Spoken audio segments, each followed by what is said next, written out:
To environmental toxins and your health. Welcome, everyone. Thank you all for joining me today. Here at Discover Health Functional Medicine Center, helping others achieve better health is a passion of mine. I'm Dr. Trish Murray, physician, best-selling author, and the Health Catalyst speaker. So first, let's clarify what we mean by environment. When discussing environmental toxins, the term environment refers to anything in our surroundings outside of our body. While environmental issues often refer to nature, that is just one aspect to consider when discussing environmental toxins. It's important for all of us to consider the impact the external environment can have on our internal bodies.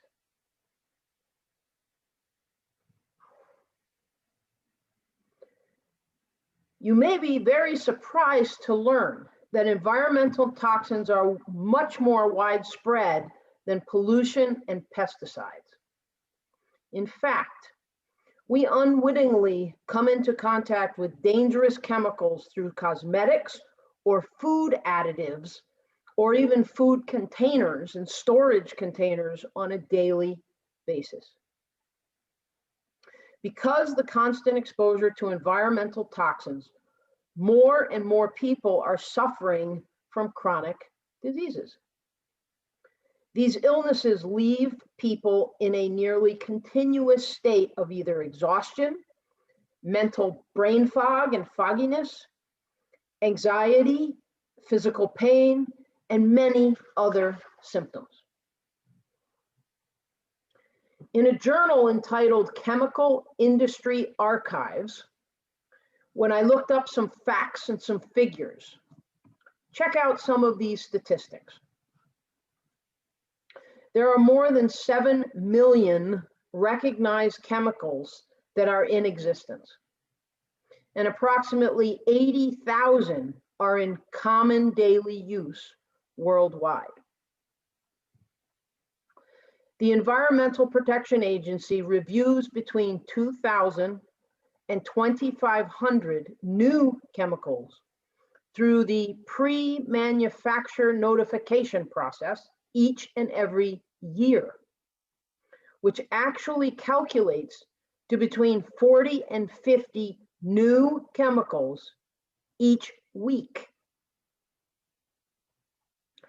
8 out of 10 applications for these new chemicals are approved, folks, within 3 weeks. And many times that's either with or without any test data to show that those chemicals are safe.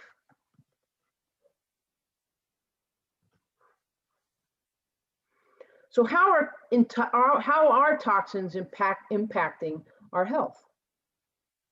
We are all taught from a young age that toxic chemicals are harmful. What you may not understand is how do they impact our health? So first, let's talk about what's called the endocrine system. The endocrine system is a collection of glands that produce the hormones that regulate our metabolism. They also regulate growth and development. They regulate how our tissues function. They regulate our sexual function, our reproduction, our sleep, our mood, and many other things. One class of toxins can be described as endocrine disruptors. According to the Environmental Working Group, which I'll be talking about a lot during this presentation, it's a very wonderful organization that is out there for public safety. So according to the Environmental Working Group, which is a nonprofit public safety organization, quote, "There is no end to the tricks that endocrine disruptors can play on our bodies," unquote. Some dangers of endocrine disruptors include they can increase or decrease the production of certain hormones. They also can imitate hormones and act like a hormone. Endocrine disruptors can also turn one hormone into another hormone. They can interfere with hormone signaling. They can signal for cells to die prematurely. They can compete with essential nutrients. Endocrine disruptors can also bind to other essential hormones, and they can accumulate in our organs that produce, or the glands that produce, hormones.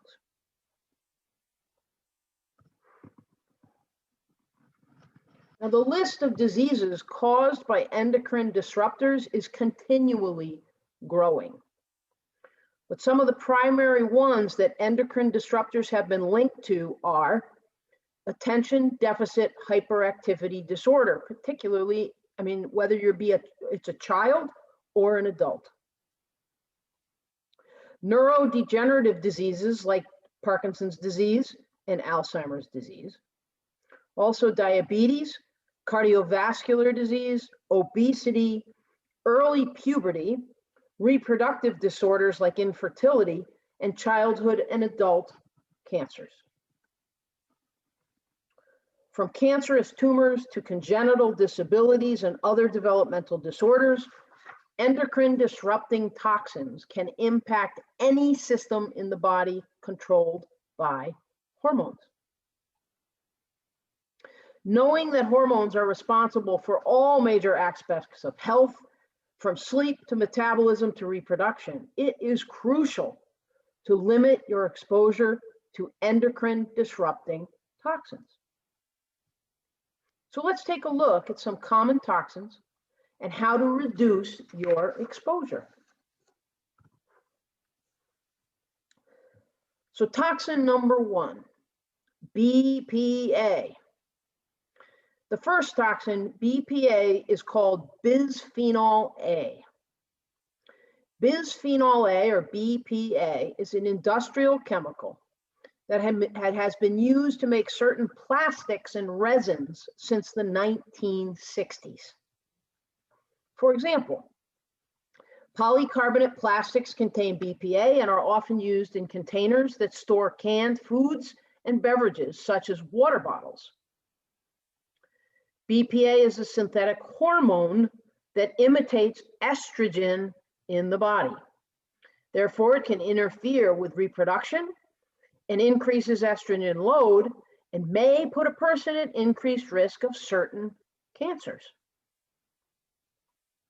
The Environmental Working Group has reported that, quote, BPA has been linked to everything from breast and other cancers to reproductive problems, obesity, early puberty, heart disease, and according to government tests, 93% of Americans have BPA stored in their bodies.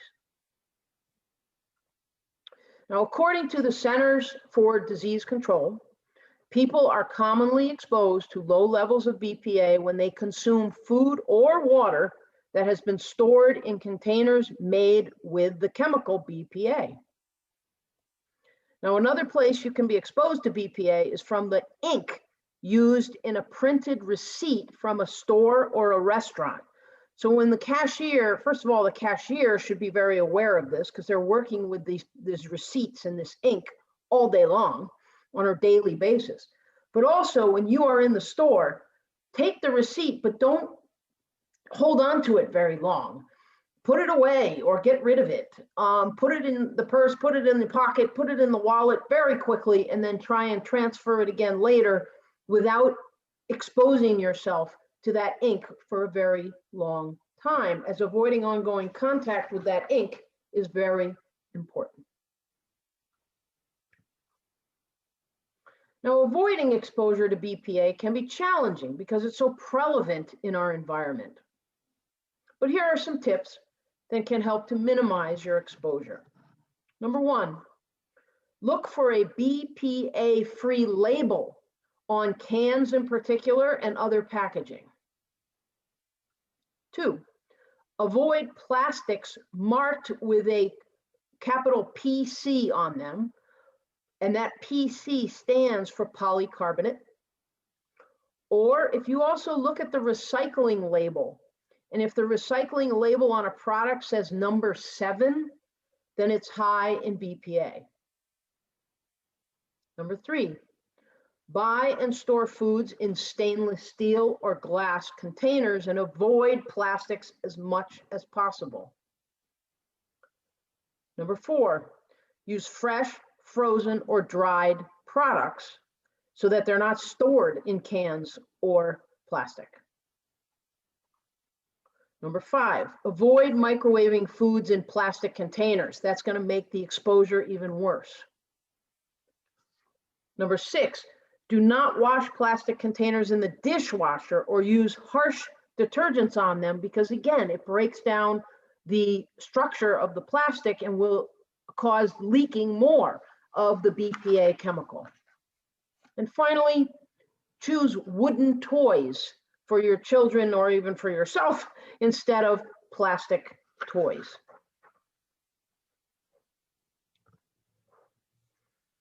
Toxin number 2, phthalates. Phthalates are a group of chemicals used to make plastics more flexible and harder to break. They are commonly found in plastic food containers, again, but also, folks, children's toys and also makeup products. Our bodies have a signaling system to program cells to die as part of a normal, healthy life expectancy of a cell. But according to the Environmental Working Group, quote, studies have shown that chemicals called phthalates can trigger what's known as death-inducing signaling, making cells die earlier than they should. Studies have also linked phthalates to hormone changes, lower sperm counts, less mobile sperm, because of course sperm need to swim, folks, upstream to get to the egg to fertilize it. And if they can't swim and they're not mobile, then they can't get there from here. Congenital disabilities in the male reproductive system, obesity, diabetes, and thyroid irregularities.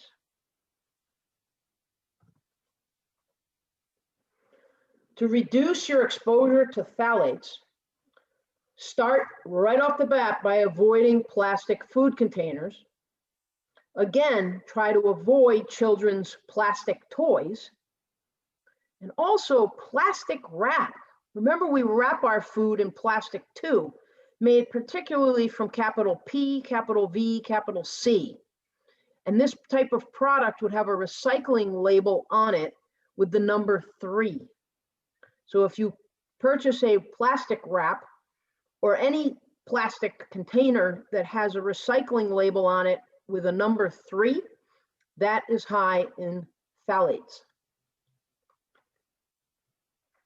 So it's very important to read cosmetic and personal care product labels carefully and avoid products that simply list, quote, fragrance. So if you're reading the label and you see in, the word fragrance, this is a catch-all term, folks, that means there are hidden phthalates.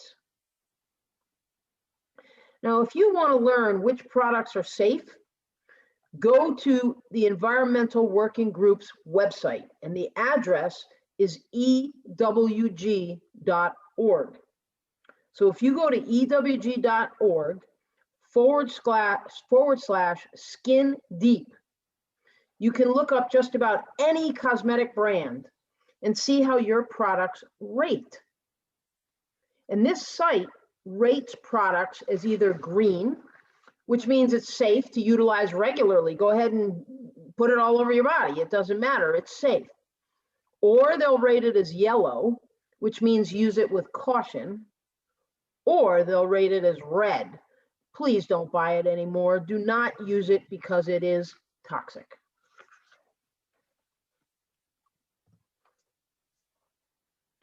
Toxin number 3, heavy metals. Now, trace amounts of heavy metals naturally exist in our bodies. However, increased exposure can pose significant health threats. Lead and mercury are the most frequent causes of heavy metal poisoning. Lead can cause neurological, gastrointestinal, kidney, and bone marrow toxicity, as well as neurodevelopmental defects. Mercury poisoning can be marked by headaches, low back pain, weakness, fatigue, tremors, and something as bad as hallucinations. Now, pregnant women are the most at risk from the toxic effects of mercury, since the metal is known to concentrate in the fetal brain and can interfere with brain development. Sources of lead include paint and gasoline, while mercury sources include dental equipment, as well as dental fillings, as well as other things in the medical field and medical equipment. Mercury sources also can come from fertilizers, pesticides, and seafood. Arsenic is a completely different heavy metal that also is toxic.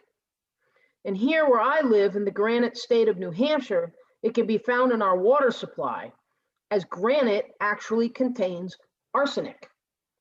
So if you live locally in the granite state of New Hampshire, or in a state where there's a lot of granite, if you drink well water, it may be important for you to have the water you drink at your home tested for heavy metals.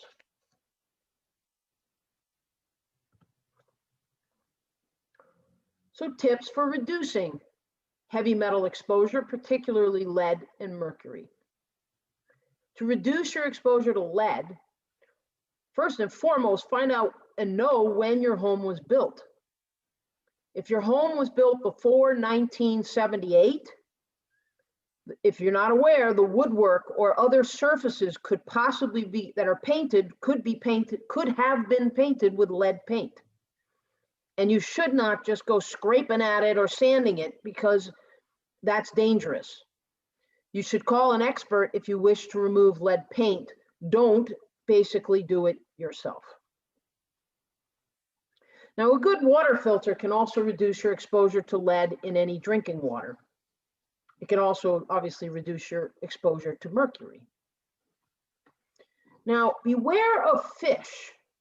As the larger the fish and the higher it is on the food chain, the more concern for its level of mercury, because if it already has mercury stored in it, and it eats all the small or many smaller fish that also have mercury in them, then it is going to have a higher amount of mercury in its body. You want to eat seafood primarily lower on the food chain, and the most optimal would be sardines because they're so small. And if you take a fish oil supplement, please be sure to purchase a brand with a very good reputation for purity. And additionally, now if you have mercury amalgams in your teeth, you know you have mercury fillings in your teeth, you should possibly get a sense and ask your dentist how many there are, and ask yourself how long they've been there, because they do break down and then they expose you to the mercury. And you can discuss with your dentist whether it would benefit you to remove them. But there's a caveat here. Make sure your dentist is committed to following the safe protocols for removal of any mercury fillings. You see, if they just go drill them out, you just got exposed to all of the mercury from that filling. You probably swallowed some and you inhaled some, and that is not what you want. You see, the International Academy for Oral Medicine and Toxicology, that's the IAOMT, that's an organization in the dental world that's very focused on removing mercury fillings in a safe way. And they actually have a program they call SMART, S-M-A-R-T, which stands for Safe Mercury Amalgam Removal Technique, SMART. And if you really want to find a dentist that is has been trained how to properly and safely remove your mercury fillings, you want to Google and search for a biological dentist. Biological dentists are dentists that have gone for training, special training in how to safely remove mercury fillings properly.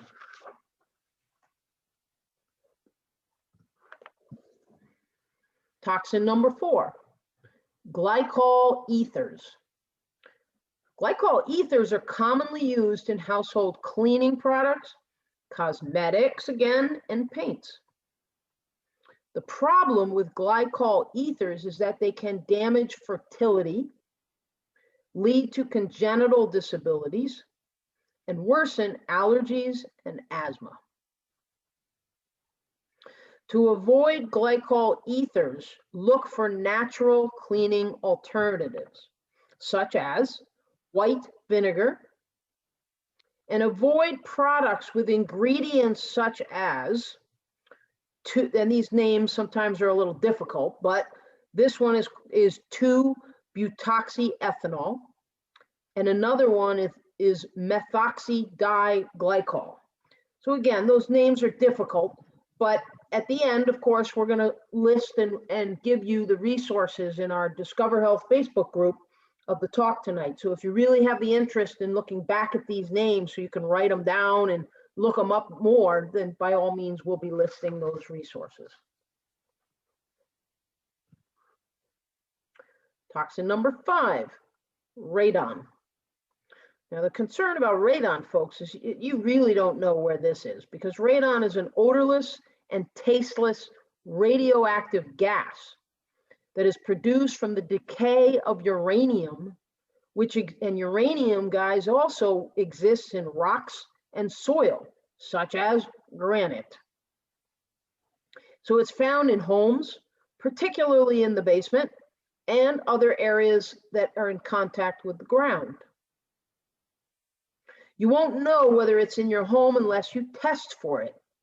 And it's definitely worth testing for if you haven't. Next to smoking, radon is the second most frequent cause of lung cancer. In order to test for it, I should say, the air can be tested with a relatively inexpensive kit. It's a box that you pick up at a place that would provide you with this, and you leave it in your basement for a number of days, and there's directions.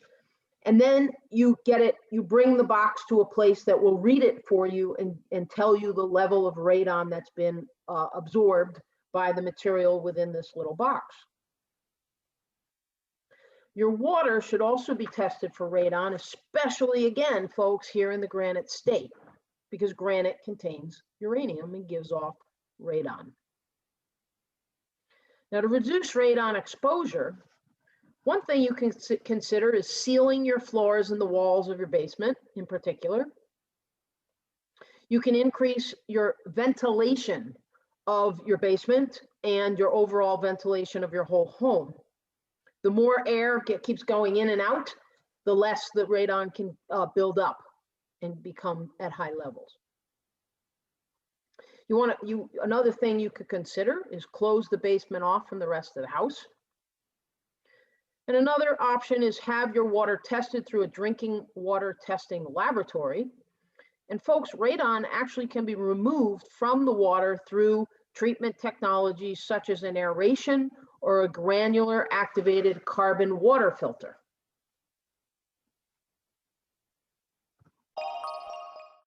Discover Movement will enhance your mobility, build strength, improve balance, and enable you to move with confidence and ease. To register, please visit our Discover Health online shop at members.discoverhealthfmc.com.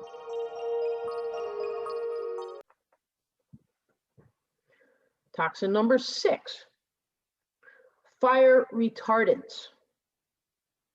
Now, there are more than 75 types of what are called brominated flame retardants, or BFRs, that are used commercially. from natural fiber to household furniture to plastics, they all have to be coated by law with fire retardants. Unfortunately, the problem with these products, this chemical, is they many times do not stick to the materials. So once they come into your home, they start to filter into your daily environment. Shockingly, numerous studies have reported high levels of fire retardants in breast milk. Now, according to the Environmental Working Group, these incredibly persistent chemicals known as polybrominated diphenyl ethers, or BPDEs, have since been found to contaminate the bodies of people and wildlife around the globe. Folks, even polar bears are contaminated with fire retardants. The problem is that these chemicals can imitate and disrupt thyroid hormones in the body.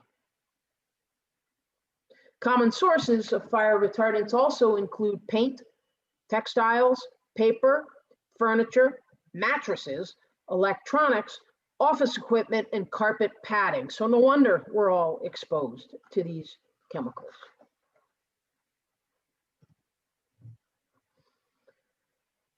So tips for reducing the brominated flame retardant exposures include, number one, you can purchase furniture and mattresses made from organic materials. So those organic materials may not have to be treated with these as much of the flame retardants.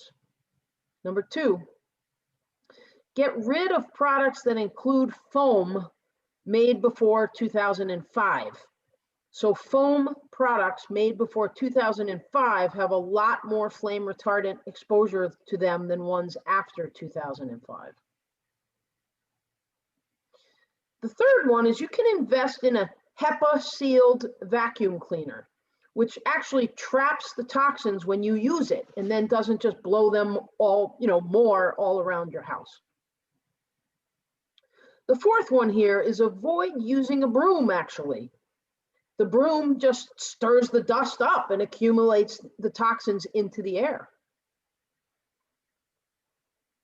The fifth one is limit the amount of red meat you consume, as well as poultry. Poultry and red meat contain high levels of these fire retardant chemicals because, of course, the animals are highly exposed to them.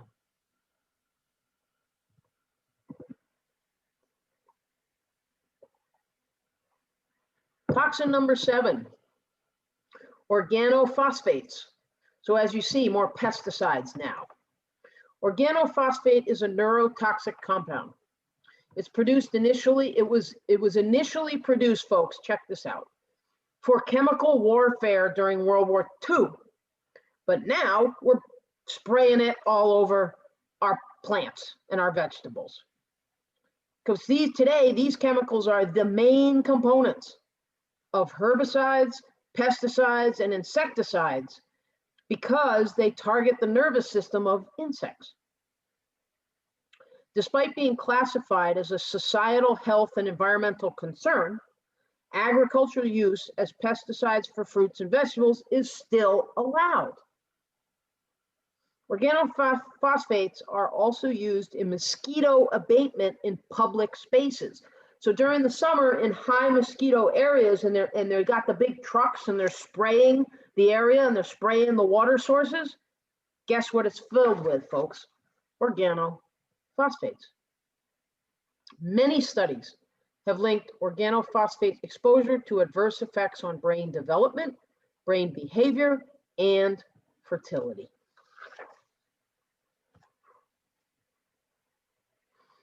So avoiding these harmful chemicals is difficult.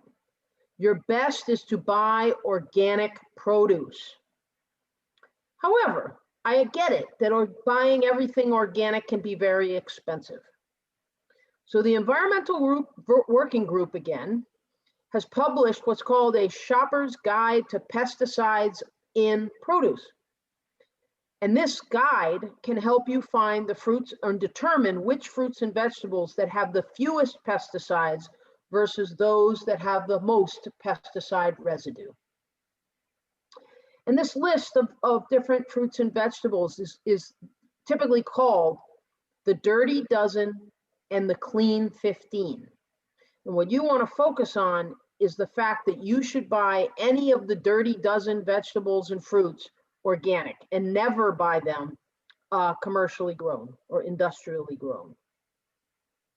Whereas the list of fruits and vegetables that are part of the list of the Clean 15, you could consider buying industrially grown because they are not as exposed on a regular basis to as many pesticides. If you want to find this list, again, go to the environmental group's website at ewg.org/food news. And that's where they'll have that list. But if you go to their basic website, ewg.org, and start looking around and searching around, you're going to find the things I'm talking about. Toxin number 8, particle pollution. And this is the final toxin I'm going to speak on. And again, it's called particle pollution. Now, particle pollution can range anywhere from dust to mold to fungus particles to also chemical compounds from fuel like gasoline or oils and from emissions from these machinery. The number one source of air pollution in many cities is automobile emissions. However, the landscaping industry accounts for up to 10% of air pollution in the United States in particular. You see, gas leaf blowers have been identified as one of the worst offenders of particle pollution, depositing 30% of its raw gasoline back into the air when you use them. Countless studies have been done on the effects of particle pollution on health. Common effects include wheezing and coughing, shortness of breath, and lung tissue swelling and inflammation, which can also contribute to the development of heart and lung disease, asthma attacks, and of course, ultimately, lung cancer. Those that are, now, the other thing is again, mold. And those that are susceptible, meaning we're not all susceptible to the biotoxins that are given off from mold. Some people are, and some people aren't. But those that are susceptible to the biotoxins put off by mold can develop a chronic inflammatory condition called chronic inflammatory response syndrome. This is a progressive, multi-system, multi-symptom illness characterized by the exposure to the biotoxins that are given off by mold. What happens is the ongoing inflammation throughout the body can affect virtually any and every organ system of the body, and if left untreated, can become extremely debilitating. It could be a primary cause for cognitive decline as we age.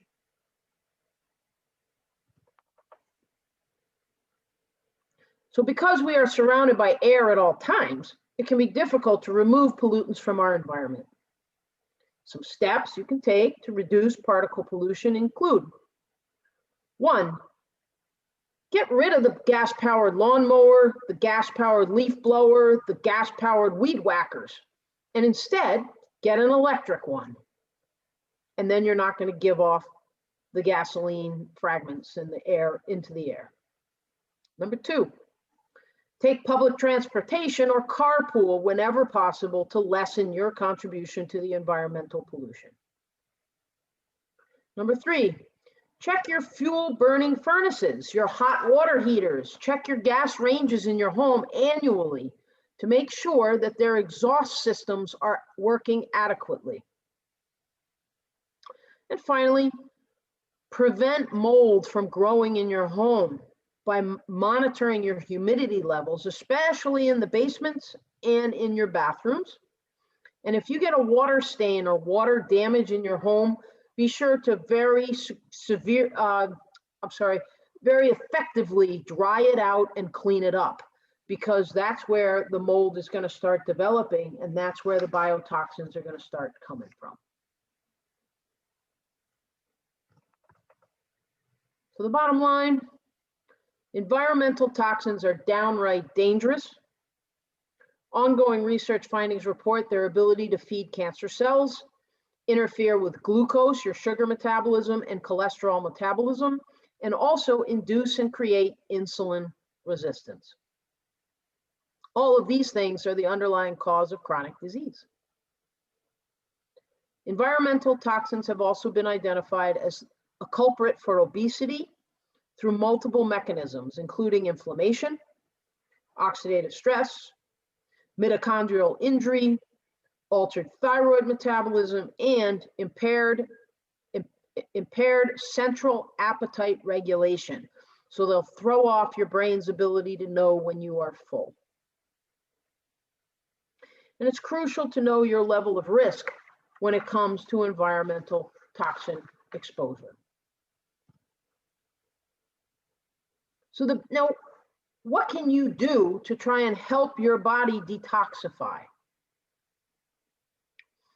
The best way you can protect your health from environmental toxins is to take the following steps and precautions. Number one, maximize your phytonutrient intake by eating whole, real foods, especially cruciferous veggies like broccoli, bok choy, kale, and Brussels sprouts. Eat your vegetables. Also, foods high in antioxidants, like, again, dark green leafy veggies, also berries, as well as garlic and onions can help your body detoxify. Number two, guys, if you haven't taken anything away from this webinar, make sure you avoid plastics at all costs in your daily life. This can be tricky as we become a society heavily reliant on plastics. But instead, buy and use stainless steel water bottles and glass containers for storing leftover food. Instead of buying water in plastic bottles, install a filter in your home. Number three, use clean and safe products to clean your home. So detox your home with natural, simple products, such as white vinegar. But also you could try making your own cleaning and body care products. So here's an example of a list of items, or this is I'll list off the ingredients for a homemade all-purpose cleaner to try. And we'll also list this again in our Discover Health Facebook group. But here's the list. For a homemade all-purpose cleaner, take 3/4 cup of hydrogen peroxide. Take 1/2 cup of, again, distilled white vinegar. Put 1 teaspoon of unscented liquid Castile soap, not soup, soap, Castile soap. Put 10 drops of tea tree oil, 20 drops of lavender essential oil into the mix. And of course, add some water to dilute it all, so 2 cups of water. If you put all that into a container, and like one of a spray bottle or something, then you can use that as a cleaner around your countertops in your bathroom and so on. Another way to help you is number 4, exercise or hit the sauna, guys. The more you sweat, the more toxins you can remove from your body. Number 5, and the final one, take high quality supplements to support your detoxification system. Particularly, I would list off as some of the top supplements to help with your detox system is multivitamins or vitamins particularly containing zinc, vitamin C, and the vitamin B complex. All the B vitamins are extremely important in your detoxification system.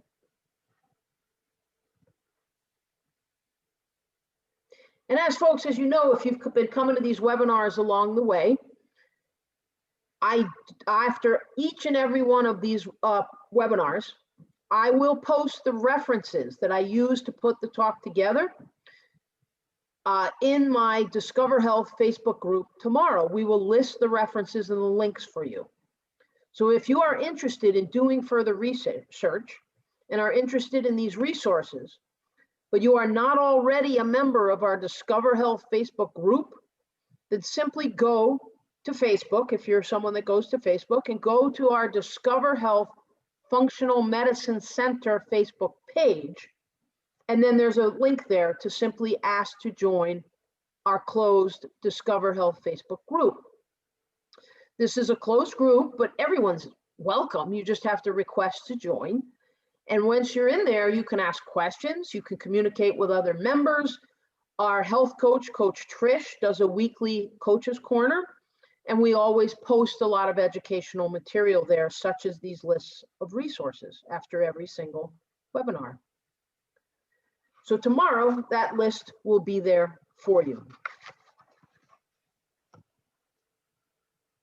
So thank you all for joining us today. The knowledge of environmental toxins can be overwhelming, and we're sure you have questions. So again, if you've been posting them along the way, or if you haven't posted one yet, but there's one on your mind, go ahead and post it in the chat box. Or in just a moment, I'm gonna stop talking, obviously, and stop sharing the slides, and I'll come back on with my video and answer any questions I can. Also, after this event, if you think of a question later, you can always post a question in our Discover Health Facebook group.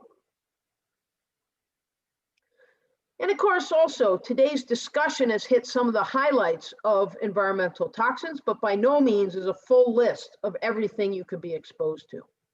If you'd like to learn more about environmental toxins, or you're concerned about your toxic exposure and whether you might be someone who needs help with the ability to detoxify or work with a mold exposure, we can be reached at discoverhealthcoaching@gmail.com.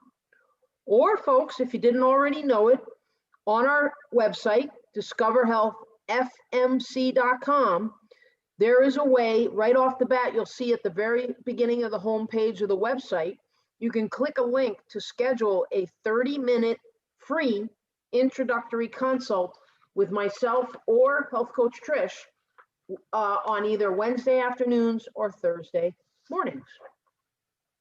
So I hope folks have enjoyed this. And at this time, I'm going to stop sharing the video, or the slides, I should say. And I'm going to come back on with my video. And at this time, I'll take a look in the chat.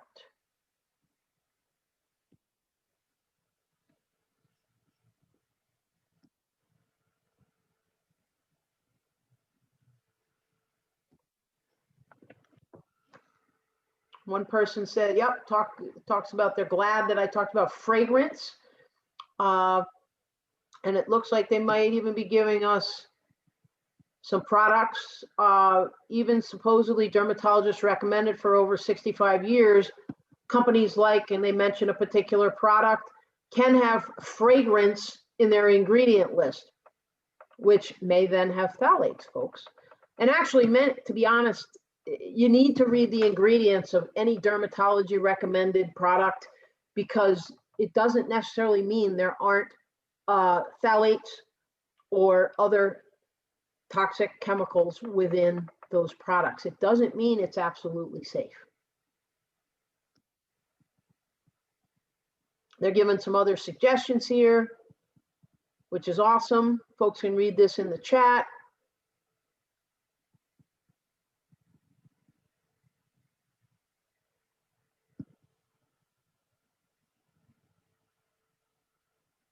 He's asking about thoughts on the idea. So I want to believe when they say scented versus fragrance ingredients is healthier for our bodies.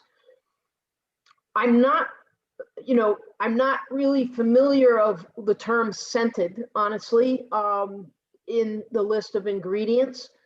But the bottom line is, if you buy things that are organic, if you buy things that Typically, if there are phthalates, they need to be somewhat listed. But again, we've said that term fragrance might try and hide them.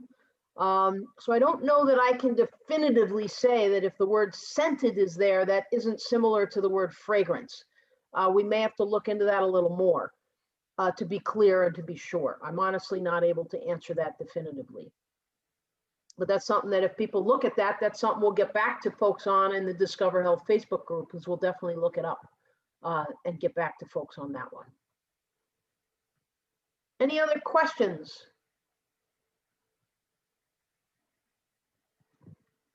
Kat says, thanks for all the helpful suggestions, specific info. I'm glad you enjoyed it. If anyone has any other questions, by all means, I'll wait another moment to put them in the chat, or even if you don't want to type it all out in the chat, you just want to unmute yourself and ask a question or make a comment, you're more than welcome to do that as well.